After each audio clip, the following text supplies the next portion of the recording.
మీరు ఉద్యోగం చేస్తున్నారా? అయితే మీకోసం ఒక అదిరిపోయే గుడ్ న్యూస్ వచ్చేసింది.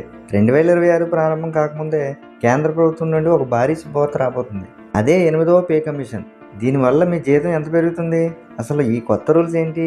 అనే విషయాలు ఈ వీడియోలో క్లియర్గా తెలుసుకుందాం. వీడియో చివరి వరకు చూడండి, ఎందుకంటే ఇది మీ జేబుకు సంబంధించిన విషయం కాబట్టి. 8వ పే కమిషన్ అంటే సాధారణంగా ప్రతి 10 ఏళ్ళకు ఒకసారి ప్రభుత్వం పే కమిషన్ మారుస్తుంది. 2016లో 7వ పే కమిషన్ వచ్చింది. ఇప్పుడు 2026లో 8వ పే కమిషన్ వచ్చే టైం అయింది. ఎంత పెరుగుతుందంటారు?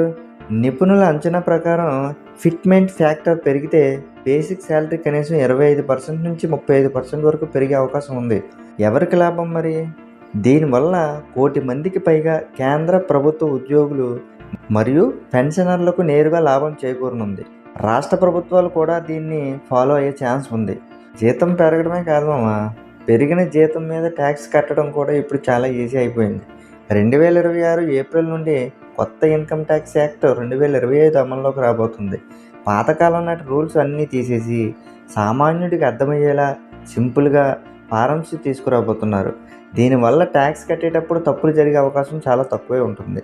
చూసారుగా మామ, 2026లో జీతాల పండుగ రాబోతుంది. ఈ అప్డేట్ మీ ఫ్రెండ్స్ అందరికీ షేర్ చేయండి. ప్రభుత్వం దీనిపై అధికారికంగా జీవో ఇవ్వగానే మళ్ళీ ఫుల్ డీటెయిల్స్తో ఈ వీడియో చేస్తాను. ఇలాంటి లేటెస్ట్ అప్డేట్స్ కోసం మీరు మిస్ అవ్వకూడదు అంటే మన ఛానల్ని ఇప్పుడే సబ్స్క్రైబ్ చేసుకోండి.